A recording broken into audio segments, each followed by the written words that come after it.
Hi everyone, welcome back to my channel. And thank you so much for joining me this week. So this week you can see I'm going to be talking about the different types of rubrics. So if you're interested, then please keep on watching. Okay, so this week I'm going to be talking about the different types of rubrics. And we start off with either norm-referenced or criterion-referenced assessment. So norm-referenced is quantitative data where we compare each student with each other, and all of the marks are normally distributed. And in contrast, a criterion-referenced assessment or system is when we look at qualitative data.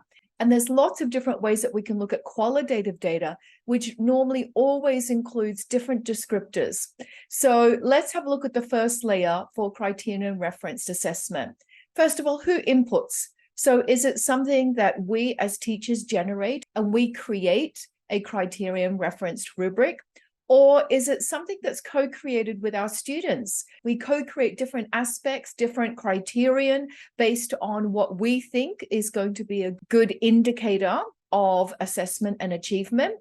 Or are we going to have a completely student-generated rubric where we actually model some examples of good rubrics and bad rubrics and then ask our students to create the rubric?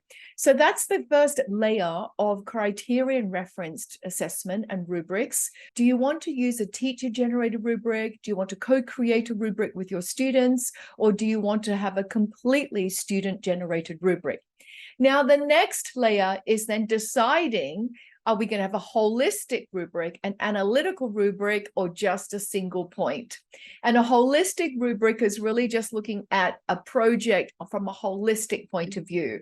So maybe you might have descriptors such as the project fulfills and exceeds all of the expectations and criteria that was given in the instructions. The holistic rubric really is zooming out and looking at a bird's eye view of your project or the piece of work that you want to assess from a holistic point of view.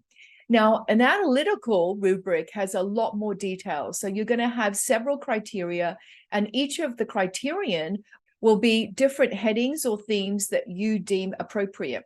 So in mathematics, some different criterion may be mathematical presentation or mathematical communication or use of mathematics. They're the different categories that we could have under an analytical rubric. And then a single point rubric really is, as the name suggests, it is just one column. And with a single point rubric, even though you break down different criteria into individual criterion, like an analytical, you only include the description for proficiency. So students know these are the targets for each criterion and what does proficiency look like. Below and above proficiency, you're going to have developing, and perhaps above proficiency, you're going to have mastering. And then the last layer in terms of a rubric is, do you want the rubric to be task specific to a particular topic, or do you want it to be a general rubric that can be used across all different topics and different units that you have? So a task specific one may be just to do with either counting, or we might just look at fractions, decimals, and percentages, or we might just look at trigonometry. And a general one, for example, may look at the mathematical practices or processes, such as communication, presentation, use of mathematics. So there are all the different types of criterion referenced rubrics and the different factors that we take into consideration when we're actually developing a rubric. I really hope that you found this video useful. Thank you so much for joining me again this week, and I really hope to see you next time.